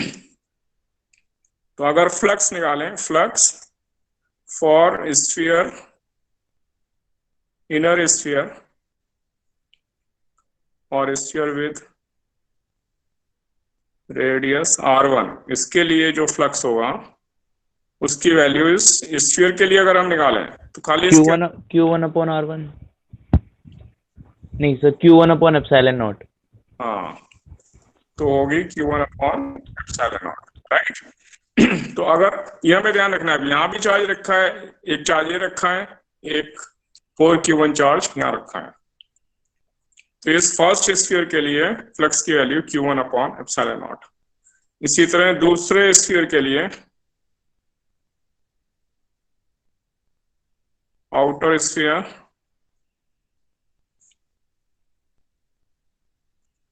Four Q1 by epsilon not, जिसकी रेडियस r2 है, फ्लक्स, ये फ्लक्स आ रहा है, इलेक्ट्रिक फ्लक्स। तो ये Q1, इसके अंदर जितना चार्ज है बस वही देखेंगे ये दोनों, राइट। 4 तो 4Q1 by epsilon not. Upon epsilon not, ये बाहर वाला नहीं लेना है हमें, एकदम आसान है। सर ये वैक्यूम के लिए लेंगे हमेशा? ये वैक्यूम के लिए लेंगे या एयर एयर के लिए भी सेम लेंगे। मोस्टली हमें क्वेश्चन में वैक्यूम या एयर ही दिया जाएगा, मीडियम दिया जाएगा तो यहाँ पे एप्सिलॉन के साथ के जो है डाइलेक्ट्रिक कांस्टेंट वो मल्टीप्लाई कर लेंगे। ठीक है सर वैक्यूम है इसलिए एप्सिलॉन नोट ले रहे हैं। हाँ, ये हमने कुछ दिया नहीं है तो उसे वैक्यूम ही मानेंगे। इसके बारे में बात कर रहा हूँ तो वैक्यूम नहीं मानना है हमें। सर हाँ जी बोलो। सर अगर इसमें हम इलेक्ट्रिक फील्ड की बात करते हैं तो बाहर वाले स्फीयर के लिए अंदर वाले का इलेक्ट्रिक फील्ड नेगलेक्ट करते ना। बाहर वाले अगर इलेक्ट्रिक, ये फ्लक्स ही तो निकाला हमने। नहीं सर, इलेक्ट्रिक फील्ड तो एक स्फीयर के साइड 0 होता है ना।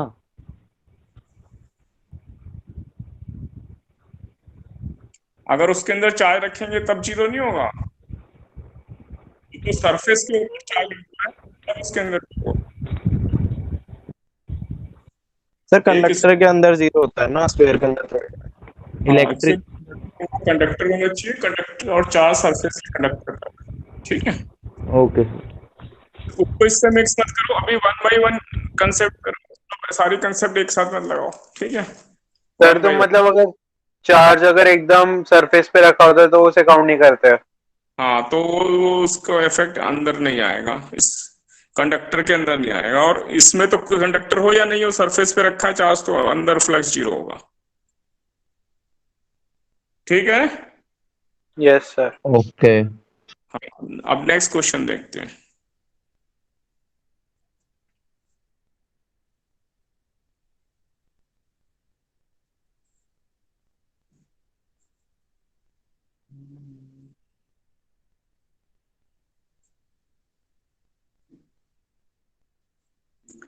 ये हमारे पास एक क्यूब है और इस क्यूब में सेंटर पर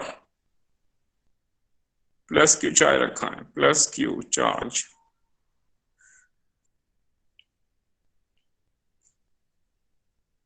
एट द सेंटर, सेंटर पे रखा है इस क्यूब के ठीक सेंटर, यानी जो दो डायगोनल इंटरसेक्ट करेंगी उस पॉइंट पे रखा हुआ है, पूरे क्यूब में सिमेट्रिकली प्लेस्ड है at the centre of cube. Okay.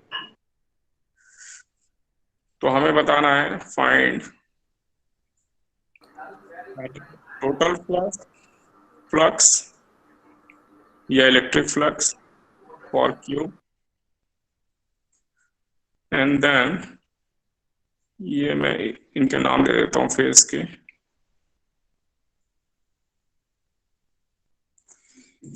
तो हमारे पास ये 6 फेसेस हैं, flux through each face. Sir question नहीं दिख रहा। सर थोड़ा नीचे क्वेश्चन कर नहीं ले, दिख रहा ढंग से, थोड़ा थोड़ा नीचे ऊपर कर दो। दीजिए पेज। एक मिनट।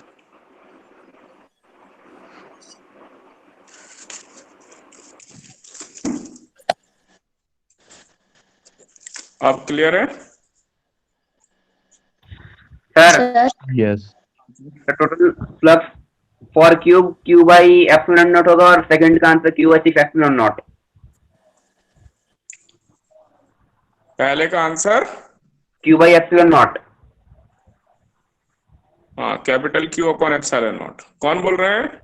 आकाश। आकाश। हाँ आकाश, वेरी गुड। और दूसरा Q by 6 epsilon not.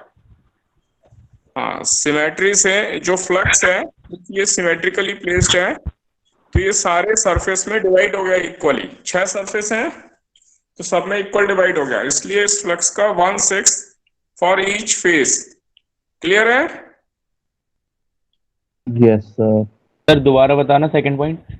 Second point है ये क्यू, क्योंकि पॉइंट सेंटर पे रखा था तो सेंटर की वजह से फील्ड लाइन सिमेट्रिक होंगी, हर फेस के लिए सिमेट्रिक फील्ड लाइंस होंगी, जैसा इस राइट फेस के लिए वैसे लेफ्ट के लिए होंगी। तो जो टोटल फ्लक्स है वो हर फेस में इक्वल डिवाइड हो गया, हर फेस में इक्वल डिवाइड हो गया, इसलिए 6 से डिवाइड कर दिया फॉर ईच फेस।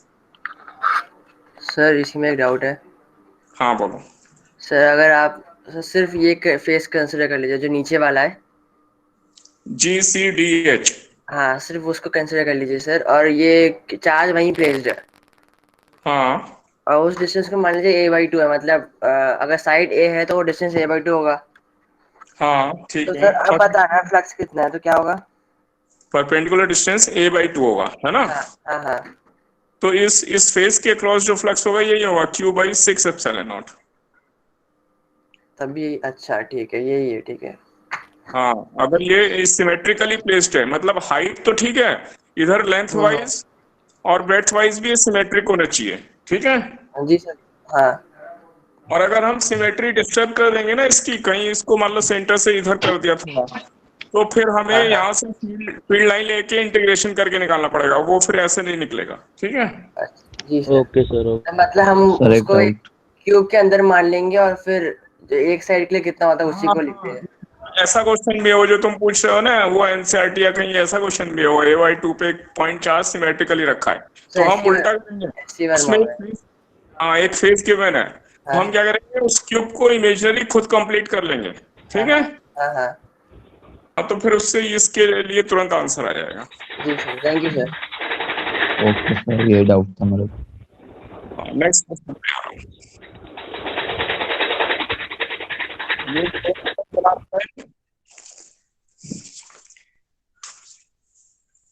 नोट हो गया ना? सर नीचे वाला दिखाना थोड़ा। नोट हो गया? हाँ नोट कर लो, फिर चेंज करता हूँ, एक मिनट।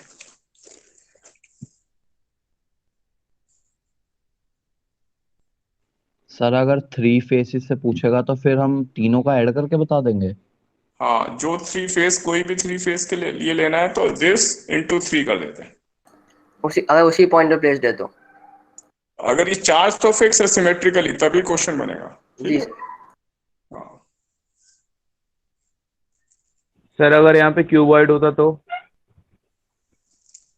अभी बताया मैंने, फिर क्वेश्चन बदल जाएगा, फिर इंटीग्रेशन से निकालना पड़ेगा। Okay sir. इसलिए सिमेट्री ले रहे हैं जिससे हम आसानी से कर सकें। सर हाँ जी, सर बोलिए। अगर जो हमारा चार्ज है वो किसी प्लेट किसी साइड पे ही रखा हो तो? सेंटर में ना होके अलग अलग जगह पर हो तो उसके लिए मैं आगे क्वेश्चन ले रहा हूँ, अभी देखेंगे कैसे करेंगे। ठीक है। Okay sir. हाँ, वो आगे आ रहे हैं, आप वो क्वेश्चन आपका इंतजार कर रहे हैं। उन्हें मालूम है, कुछ लोगों को ऐसे क्वेश्चन उनके दिमाग में आगे आ रहे हैं। ठीक है। Okay sir. यहाँ तक हो गया। Yes sir. अब मैं हटा रहा हूँ इसको।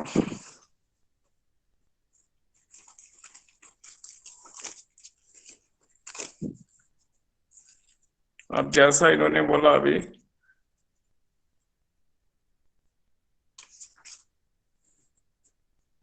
सरिता आई थिंक, वो एक क्वेश्चन ले रहा हूं मैं।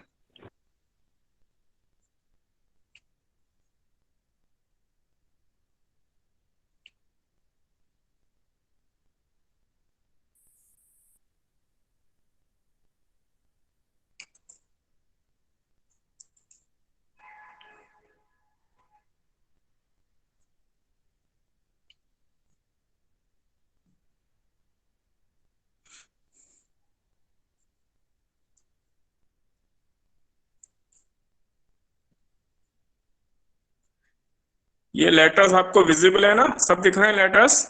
यस। जी सर। ABCDEFGH। क्योंकि कभी कभी ऐसा होता है, मुझे पेपर पे लगता है कि क्लैरिटी है लेकिन वहां बहुत छोटे हो जाते हैं, तो आप लोगों को प्रॉब्लम आती है। तो ये 6 फेस है। अब मैं इसमें देखो, चार्ज यहाँ रख रहा हूँ ई पॉइंट पर, प्लस क्यू चार्ज मैंने एक कॉर्नर पे रख दिया, प्लस क्यू चार्ज जी सर। ई वाले कॉर्नर पे रख दिया। तो मेरा सेम क्वेश्चन रहेगा, यहाँ क्वेश्चन लिख रहा हूँ, और अगर जिसको आंसर भी आता है तो 1-2 मिनट रुक जाएंगे, सबको ट्राई करने दें। Okay sir. Point number 1, total flux, मतलब इलेक्ट्रिक फ्लक्स ही चल रहा है सब में, total flux through the surface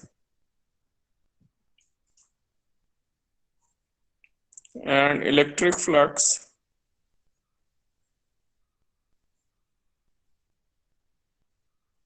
through each surface। तो एक तो टोटल फ्लक्स निकालना है पूरे क्यूब के लिए, through the surface of cube, ये तो क्यूब के लिए। और फिर जितने भी फेस हैं हर फेस के लिए अलग अलग बताएंगे। 6 फेस है, अब सिमेट्री नहीं रही, अब सिमेट्री डिस्टर्ब हो गई इसकी। तो टेक 1-2 मिनट लो, फिर अभी डिस्कस करूंगा, और जिसको आंसर आता भी है वो भी अभी औरों को ट्राई करने दें।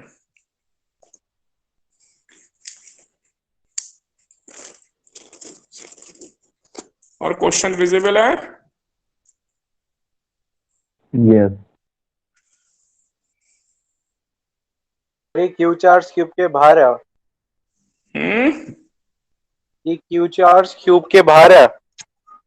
ये भाई ई वाले कॉर्नर पे रखा है, ई जो कॉर्नर है उस कॉर्नर पे रखा है।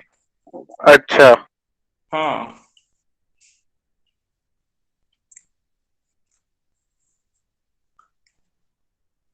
और ये क्यूब है जिसकी साइड मैं ले लेता हूँ ए साइड का क्यूब है ये।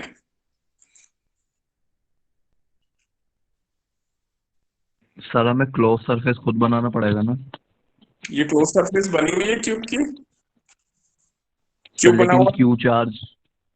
क्यू चार्ज को तो पूरा क्लोज हमें खुद करना पड़ेगा ना? हाँ, वो अभी मैं थोड़ी देर में डिस्कस कर सकता हूँ, अभी पहले हमें सोचना पड़ेगा। Okay sir.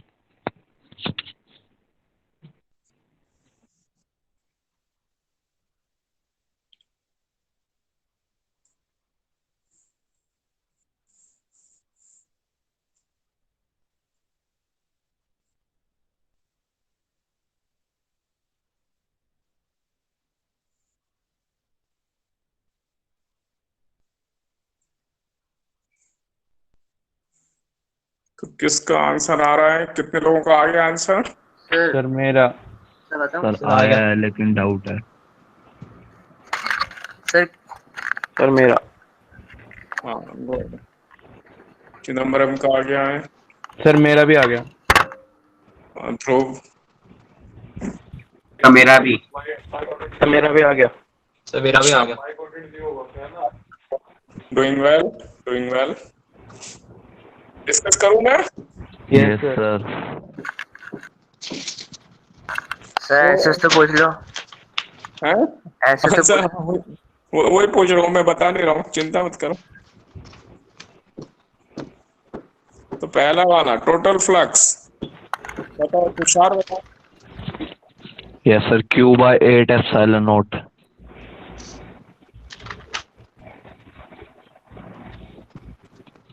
गाड़ी पर लिख दे रहा हूँ मैं। चिदम्बरम सही है क्या? जी सर यही आया मेरा भी। हाँ सर यही है।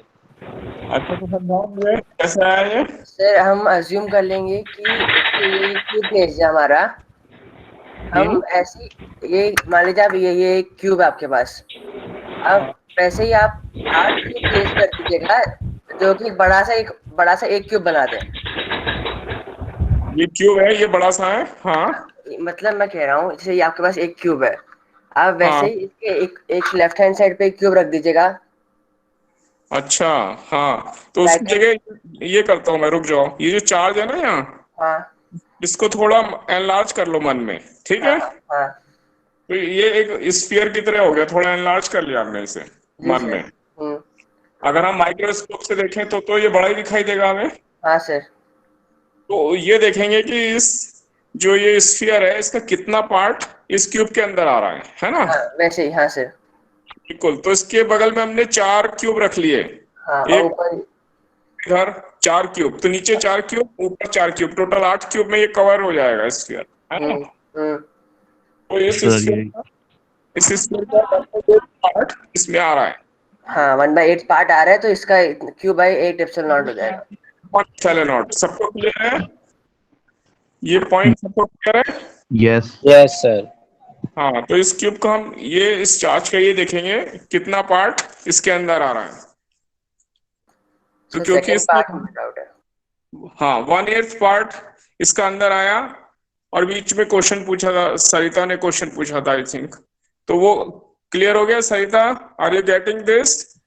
Yes sir. तो अगर ये चार्ज पॉइंट पे रखा है तो हम ऐसे देखेंगे कि उस चार्ज का कितना पार्ट, उसको एनलार्ज कर देंगे मन में, एनलार्ज कर दिया, और फिर देखा इस क्यूब के अंदर कितना आ रहा है, तो इसका 1/8 पार्ट इस क्यूब में आएगा, है ना? इस स्फीयर के हमने 4 इक्वल पार्ट किए, और फिर जो नीचे 4 पार्ट हुए उसमें से भी 1/8, है ना, वो पार्ट इसके अंदर आया। क्लियर है? यस। Yes sir. इसलिए टोटल फ्लक्स ये आ गया। अब देखें दूसरा वाला पार्ट, जो कि था हर जितने भी फेस हैं सबके अक्रॉस अलग अलग बताना है। तो अब किसका मान है मुझे बता रहेगा, बताओ। सर हो गया। सर डाउट है कि Q/24 है। 24 किस फेस के लिए होगा? मतलब ABADC, मतलब जो जो 3 सरफेस कांटेक्ट में उनके लिए 0 हो जाएगा। ऐसा कह रहे हो तुम? सर चिदम्बरम आंसर यही आ रहा है लेकिन डाउट है। हाँ, तो ये चिदम्बरम को समझाओ। चिदम्बरम, तुम्हारा भी डाउट था ना इसमें कुछ? हाँ सर। पूछो इनको, फिर पूछो इनको। ये लोग आंसर बता रहे हैं ना, ये समझाएंगे पहले, फिर मैं समझाऊंगा। सर क्यूब पे अगर वहां पे से 0 क्यों होगा सर? वो तो इलेक्ट्रिक फील्ड लाइन तो हर साइड होगा ना। हाँ, तो इनको ये बताओ भाई, ये मयंक बताओ जरा, यहाँ पे चार्ज रखा है, इलेक्ट्रिक फील्ड लाइन तो सब जगह, तो 0 कैसे बोल रहे हो बताओ? सरफेस पे रखा है ना उसके, तो सरफेस पे सर ने बोला था अगर सरफेस पे कोई अगर पॉइंट चार्ज रखा होगा तो 0 हो जाता है, तो मुझे लग रहा है ऐसा। नहीं नहीं, लगने से काम नहीं चलेगा यहाँ, ये फिजिक्स है भाई, लगने से काम नहीं चलेगा। चार्ज कॉर्नर में रखा है, सरफेस पे नहीं रखा, कॉर्नर में रखा हाँ है ना? कॉर्नर। और कोई एक्सप्लेन कर सकता है क्या इसको? सर ई जो है वो 3 सरफेस के प्लेन पे आएगा, तो प्लेन पे आने पे तो उसकी 0 हो जाएगी इलेक्ट्रिक फ्लक्स। कौन बोल रहे हैं? तुषार। यस तो ये यहाँ से इलेक्ट्रिक फील्ड जो है वो ये पॉइंट चार्ज हर डायरेक्शन में नहीं आएगा, ये प्लेन पर क्यों आएगा? ये इधर नहीं जाएगा, ये ऊपर, यहाँ पेन देखो मेरा, ये ऐसे ऊपर भी तो जा रहा है, तो ये तो हर डायरेक्शन में आ रहा है, नीचे भी आ रहा है, तो फिर ये यहाँ नीचे भी आ रहा है, ऊपर भी आ रहा है, तो फिर ये इसके क्रॉस जीरो कैसे हो गया? अगर मैं ऊपर वाला फेस ले लेता हूँ, ई ए बी वाला फेस ले लेता हूँ, बताओ। सर वो क्योंकि अगर हमने जो बड़ा वाला क्यूब माना था वो बड़ा वाला, तो उसके उसके रेस्पेक्ट में देखें तो जो हमारी जो साइड्स हैं वो सिर्फ मतलब 3 ही आ रही है जो बाहर की तरफ फेस करेंगी, बाकी तो सब अंदर का ही है ना part. Sir area vector perpendicular है ना? हाँ शायद। परपेंडिकुलर क्यों होगा भाई? एक वेक्टर तो सीधा ऊपर भी तो जाएगा, पैरेलल भी तो हो सकता है। तो एक मिनट, तो ये चिदम्बरम कन्विंस हुए क्या? नहीं सर, समझ नहीं आया मेरे को। अच्छा ठीक है, अभी समझाता हूँ। देखो ये जो 3 एडजॉइनिंग फेस हैं, यस सर। इसके और ये साइड का और ये साइड का है ना, हाँ सर। जीरो कैसे हो रहा है?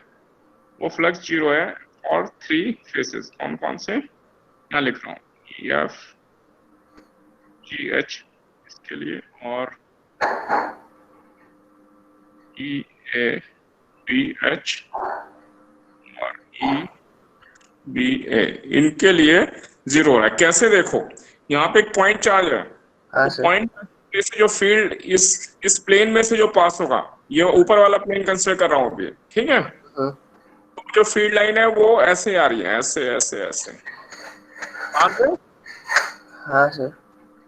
ऐसे आ रही है। तो ये हाँ। जितनी भी फील्ड लाइन है ना, ये सब इस प्लेन के पैरेलल है, प्लेन के पैरेलल है। अच्छा। और एरिया वेक्टर ये है ऊपर, तो ये हर एरिया वेक्टर से 90 डिग्री बना रहे हैं। Yes sir. तो इसलिए फ्लक्स जीरो हो गया। बताओ अब। अच्छा सर, जो मैं बोल रहा था पैरेलल वाला, वो तो सरफेस पे ही नहीं आ रहा, इसलिए उसको कंसीडर ही नहीं करेंगे। हाँ, क्योंकि ये जो इधर जा रहे हैं ना, वो इस सरफेस को क्रॉस ही नहीं कर रहे, जो इस सरफेस से पास हो रहे हैं वो सारे पैरेलल है ना।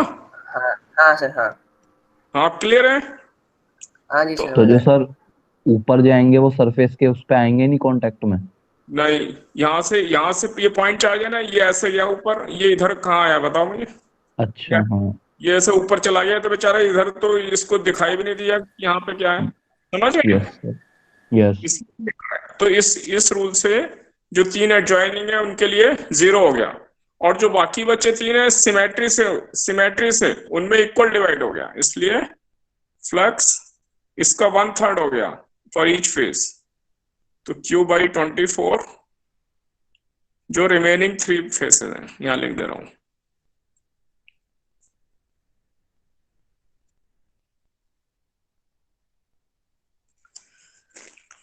यहां तक समझ में आया क्या? आगे चलो। सर एक बार नोट करने दो सर। ओके।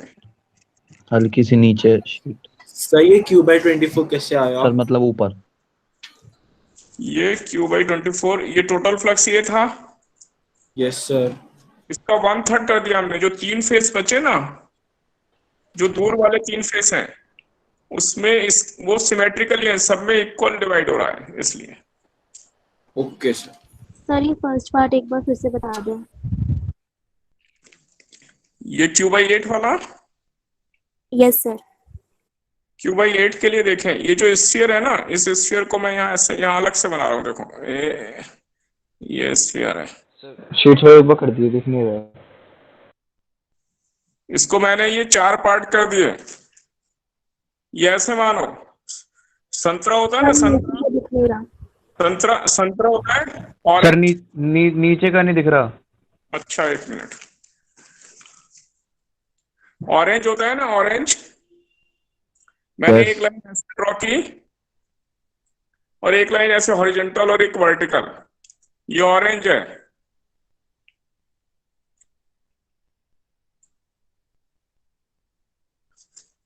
अनुष्का देख रहे हो? Yes sir. तो ये एक स्फीयर था। पहले मैंने क्या किया, आधा कट कर दिया, स्फीयर को आधा काट दिया और उड़ा दिया, ठीक है? तो नीचे वाला स्फीयर बचा यस।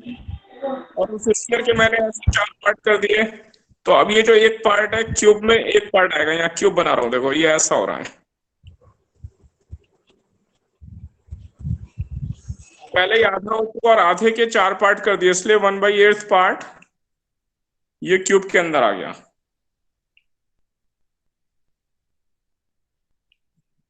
ठीक है, अब आया क्या? सर ऑरेंज आपने चार्ज को लिया है ना बड़ा करके? ये मैंने, हाँ, उस चार्ज को मैंने ऑरेंज मान लिया, ठीक है। ओके। उस ऑरेंज को पहले मैंने आधा करके उसका आधा ऊपर वाला फेंक दिया, आधा हेमिस्फीयर फेंक दिया उसे। अब नीचे जो हेमिस्फीयर बचा वो टोटल का 1/2 बचा ना, हाफ बचा, यस सर। और उसको मैंने चाकू से ऐसे फिर ये 4 टुकड़े कर दिया ऐसे। तो आधे के 4 यानी 1/8 पार्ट हो गया ना ये। Yes sir.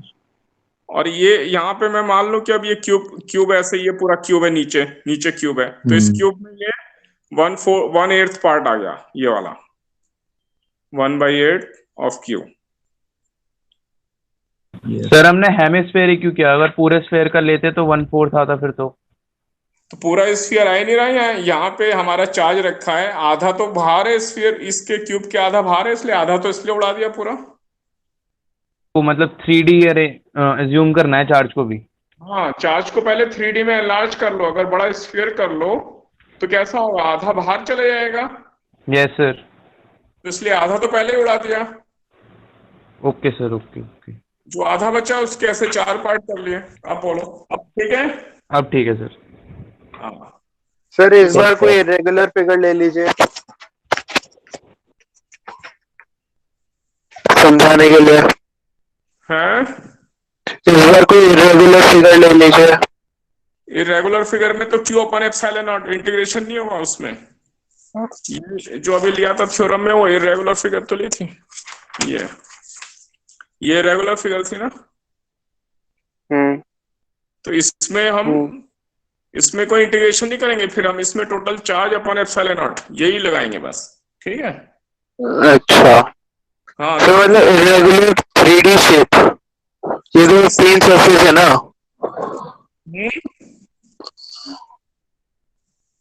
फिर से बोलो। ये भी 3D है। सर ये प्लेन सरफेस है, 3D फिगर है? ये 3D फिगर है, जो भी 3D सरफेस उसके अंदर ये चार्ज रखे हैं। अच्छा ठीक है सर। रेगुलर वाले को करेंगे हमें, इसलिए हमें ऐसे ही सरफेस मिलेगी। अब अगले क्वेश्चन पे चल रहा हूं, यहां तक ठीक है? आगे बढ़ो। यस। हाँ, अब देखो,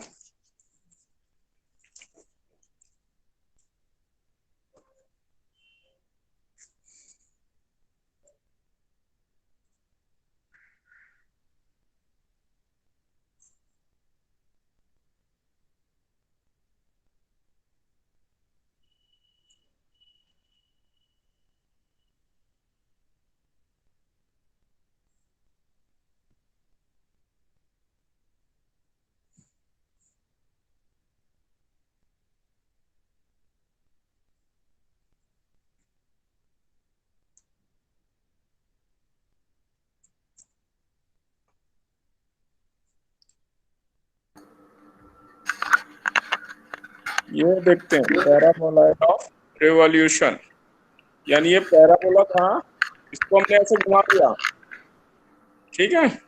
ये पैराबोला है, इसको हमने ऐसा रोटेट कर दिया ये एक्सिस के अबाउट। सर दोबारा बताना कैसे रोटेट किया? ये पैराबोला है और ये एक्सिस है, तो हमने इस अच्छा पैराबोला अच्छा। को इस एक्सिस के अबाउट घुमा दिया ऐसे गोल गोल। आ, तो ये हमारा एक पैराबोलाइड ऑफ रिवॉल्यूशन कहलाता है, समझ गए? ऐसा बन गया। तो ये यहाँ प्लेन सरफेस है, ये पैराबोलाइड ऑफ रिवॉल्यूशन है, और यहाँ सरफेस पर एक सेंटर पे क्यू चार्ज रखा है।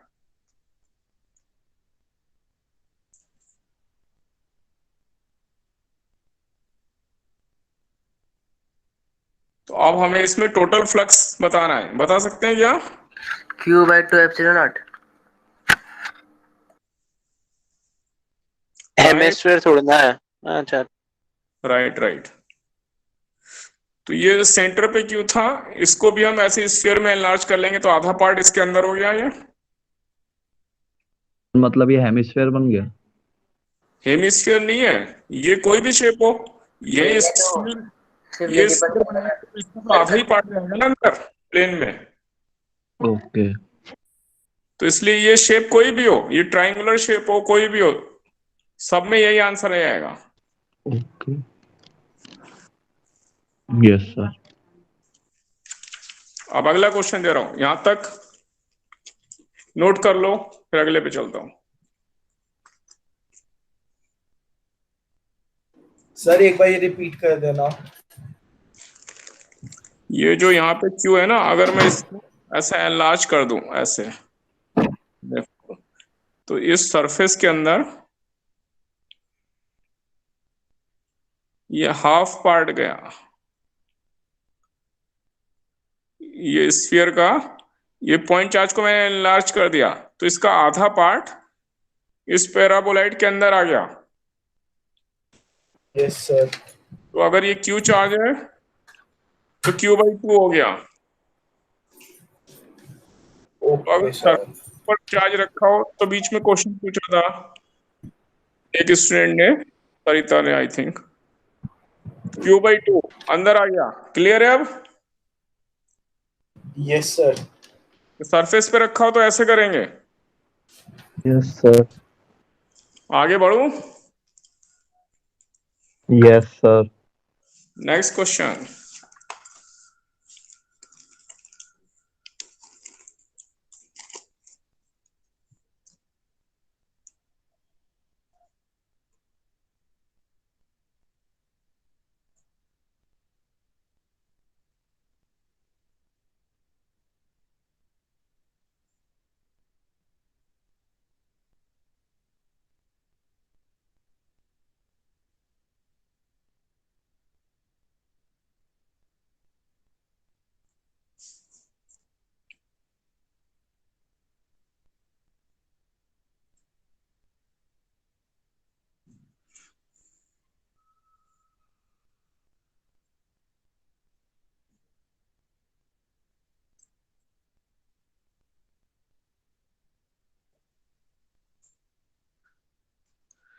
ये हमारा एक कोन रखा है, रेडियस R है और इसकी हाइट मैं H ले रहा हूं, ये हाइट H है कोन की, और बेस की रेडियस R है, और ये ऐसे इलेक्ट्रिक फील्ड है, यूनिफॉर्म इलेक्ट्रिक फील्ड। इस फील्ड में ये कोन रखा है। इसमें 3 क्वेश्चन है। Total flux,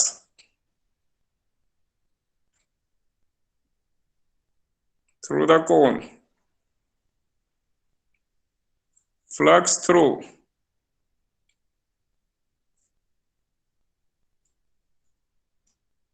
curved surface,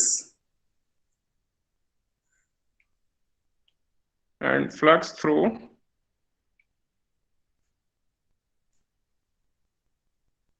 sir hollow cone को क्लोज्ड ही कंसीडर करेंगे। base of the cone। हाँ, कोन क्लोज सरफेस ही हुआ ना कोन। ये कोन है हमारे पास, क्लोज सरफेस हम इसे खुद बना लेंगे, वो कोई बात नहीं है। अब हमें ये बताना है टोटल फ्लक्स कितना होगा, ये जो बेस है इसके लिए और ये कर्व सरफेस है इसके लिए, सबके लिए फ्लक्स की वैल्यू कितनी होगी ये फाइंड करना है। टोटल फ्लक्स कर्व सरफेस के थ्रू और बेस के थ्रू। तो एक लो, ओके। Take your time.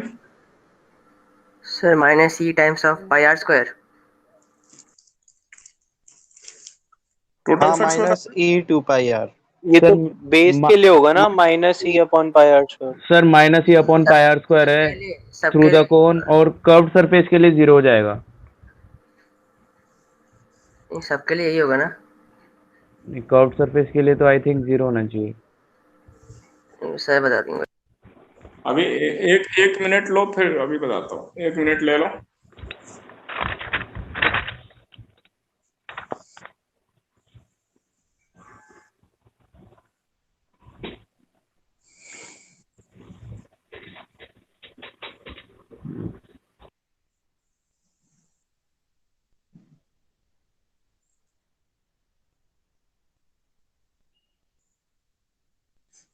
सबने ट्राई कर लिया? मैं एक्सप्लेन करूं? कर यस रहे हैं सर। सर अभी। चलो देखते हैं क्या आंसर है। तो पहले total flux,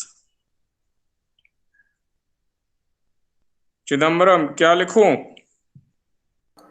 sir minus e times of pi are square. Mayank ठीक है? होना तो चाहिए।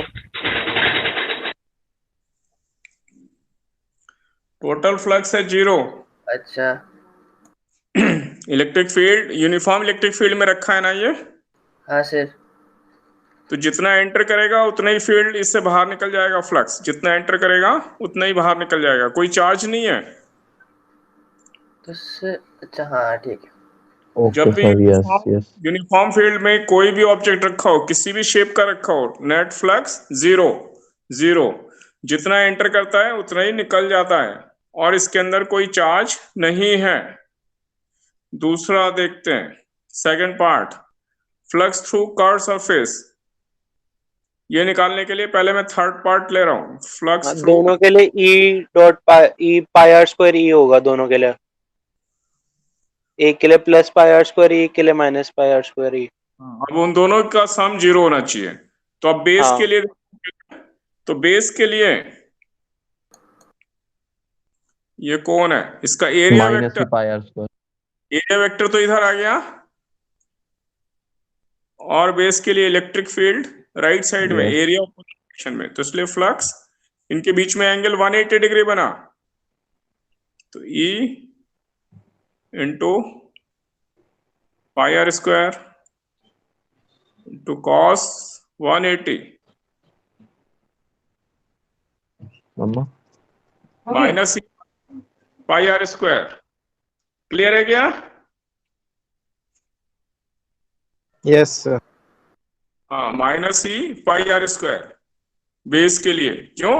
ये बेस है, इसका एरिया वेक्टर आउटसाइड इधर हो गया लेफ्ट में, और फील्ड है यस तो एंगल 180 डिग्री। और टोटल फ्लक्स क्योंकि 0 है, तो सेकंड पार्ट के लिए flux of base plus flux of curve surface मिला के 0 है, इसलिए कर्व सरफेस के लिए minus flux of base. Sir curve surface का अगर मैं अलग से कैलकुलेट करना हो तो कैसे होगा?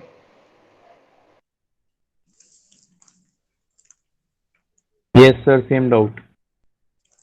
अलग से करना ही नहीं है हमें, ऐसा ही करना है, क्योंकि सर इसके लिए रिंग बनाओगे, हर रिंग का एरिया लोगे, ई का कंपोनेंट लोगे, तो तुम कर ही नहीं पाओगे। ओ हर सरफेस के नॉर्मल ई का कंपोनेंट लोगे, रिंग इसे बहुत सारे रिंग में कन्वर्ट करोगे, फिर एक रिंग में निकालोगे, फिर यहाँ से यहाँ तक इंटीग्रेट करोगे, तब भी शायद गलती कर दोगे। सर, लेकिन रिंग के कंपोनेंट्स लेंगे तो वो सारे कैंसिल आउट नहीं हो जाने चाहिए? कैंसिल नहीं होते वो। ये रिंग लिया तो इलेक्ट्रिक फील्ड इधर जा रहा है, तो इसका कंपोनेंट, ये नॉर्मल कंपोनेंट तो आएगा ना, वो सब भी तो ऐड होंगे वो सब। सर लेकिन आएंगे तो अपोजिट डायरेक्शन में, नीचे वाले के अपोजिट होगा, ऊपर वाले का अपोजिट। फ्लक्स वेक्टर क्वांटिटी है मयंक। मयंक बोल रहे हैं? सर मयंक नहीं बोल रहा सर। मयंक बोल रहे हैं, हाँ। तो फ्लक्स ये सर नहीं बोल रहा मैं। Sir Dhruv is here, Dhruv Dhruv Dhruv बोल रहे थे, हाँ ध्रुव। Yes sir. तो फ्लक्स तो स्केलर क्वांटिटी है, समझ रहे हैं? Yes sir.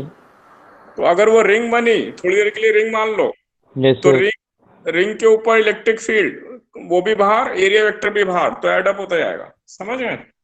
Okay sir. Sir जो आपने अभी okay sir. Electric field consider किया है सर, हाँ जी। इलेक्ट्रिक फील्ड तो वैसे ही रहने दो। अगर चार्ज अंदर, एक क्यू चार्ज अंदर होता तो तब क्या होता? अगर कोई पॉइंट यहाँ पे कोई पॉइंट चार्ज रख दें, नहीं मान लो जानते इसके अंदर। के अंदर कहीं भी अगर पॉइंट चार्ज होता, तो फिर उस पॉइंट चार्ज से जिस भी पॉइंट पे कंसीडर कर रहे हैं उस डायरेक्शन में फील्ड लेते। नहीं सर, नेट जो होगा वो तो क्यू बाय एप्सिलॉन नॉट हो जाएगा। नॉट होगा, लेकिन क्योंकि अगर पॉइंट चार्ज रख दें तो हर सरफेस पे इंटीग्रेशन करना लेंथी प्रोसेस होगा ना, इसलिए नहीं पूछते। लेकिन अच्छा अगर मैंने यहाँ पॉइंट चार्ज रख दिया, मान लो यहाँ बना रहा हूँ, यहाँ पे देखो,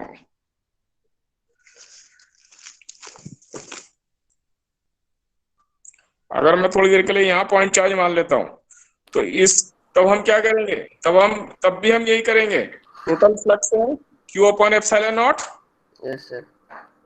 और अब हम उल्टा करेंगे, पहले ये जो यहाँ डिस्क बनेगी, इस डिस्क के लिए फ्लक्स निकाल लेंगे। यहाँ पे r डिस्टेंस पे 2 पाई r dr की रिंग बना लेंगे। जी सर। यहाँ से Q से ये इलेक्ट्रिक फील्ड ऐसे लिया, इसका कंपोनेंट E cos थीटा हाँ और E cos थीटा इंटू 2 पाई r dr फ्लक्स हो गया उस रिंग के लिए, और 0 टू r इंटीग्रेट कर दिया तो टोटल फ्लक्स बेस के लिए आ गया, और टोटल फ्लक्स पूरे के लिए Q अपॉन एप्सिलॉन नॉट, उसमें से वाला माइनस कर देंगे तो इसके लिए आ जाएगा। समझ गए? ठीक है सर, समझ गया। हाँ, वो यही सबसे आसान है। इसके लिए डायरेक्ट इंटीग्रेशन नहीं हो पाएगा, वो लेंथी होगा। हाँ, उसमें हम रिंग मान के इंटीग्रेट कर देंगे। हाँ, तो फिर रिंग मान के तब भी बहुत लेंथी होगा। यही बेस्ट होगा कि इधर का निकालो और टोटल में से वाला माइनस करो। सर लेकिन उसमें थीटा को कैसे हटाएंगे सर, क्योंकि दो पैरामीटर्स आ गए ना इसमें। तो सर इसका हमने डायरेक्ट फॉर्मूला नहीं लिखा था, electric flux due to a circular disc. वो अलग है और ये अलग है। वो डिस्क के ऊपर चार्ज था, यहाँ पॉइंट चार्ज अलग रखा है। हाँ। अच्छा हाँ, तो ये तो अब ये हम थीटा लेना पड़ेगा हमें। अब हमें लेना है तो फिर सारे कंसिडर करने पड़ेंगे। थीटा को ये जो भी गिवन होगा डिस्टेंस, उसके टर्म्स में रखेंगे। यहाँ h दिया होगा। हाँ हाँ ठीक है सर, ठीक है। हाँ, तो इनका इससे ये निकाला, उससे वो ये सब r के टर्म्स में आएगा, इसीलिए तो लेंथी होगा वो। हाँ ठीक सर, है। समझ गया। हाँ, उसे हम थीटा को r में कन्वर्ट करके तब इंटीग्रेट कर लेंगे। Sir tan inverse r by h होगा ना वो तो। यहाँ इनवर्स नहीं रखेंगे भाई, cos थीटा की वैल्यू रखनी है ना यहाँ पे। ओके अपॉन सर, ये जो हाइपोटेन्यूज होगी वो रखेंगे। Okay sir. हाँ, और फिर ओके 2 पाई dr से मल्टीप्लाई। ये क्वेश्चन कहीं कहीं गिवन है इस तरह का, जिसमें पॉइंट चार्ज रखा है और डिस्क के थ्रू निकालना है, ये है। ठीक है, ओके तो सर। इसको हम कर सकते हैं जैसा कि हमने जब डिस्क के लिए पॉइंट लिया था, वहां पे फील्ड निकाला था। यहाँ पे उल्टा है, यहाँ चार्ज यहाँ रखा होगा, चार्ज यहाँ रखा है, और हम उल्टा इसकी वजह से फील्ड यहाँ निकालेंगे। उसमें हमने डिस्क पे चार्ज था, फील्ड यहाँ निकाल रहे थे। समझ गए? Yes sir. Yes sir. Chidambaram clear है? जी सर। ठीक है, आज जी सर, नहीं समझ। तो हाँ, आज समझ गए ना? हाँ, कोई डाउट नहीं? नो नो सर, नहीं है। अगली क्लास में हम लोग इसके आगे, और अभी अभी हमें जो फ्लक्स है उसके ऊपर और अच्छे क्वेश्चन बाकी हैं, वो डिस्कस करूंगा। और भी कई चीजें, डाइपोल की वजह से इलेक्ट्रिक फील्ड निकालना है, और आगे के टॉपिक्स हैं। तो अगली क्लास में हम डिस्कस करेंगे। आज की क्लास यहीं तक क्लोज करते हैं। All the best, good sir एक बार बाय। ऊपर क्वेश्चन दिखाना जो था इसका। कौन सा ये? हाँ इसी का, ऊपर ऊपर sheet thank you sir. Sheet में जो ऊपर लिखा है वो हाँ, question thank you sir, good evening sir.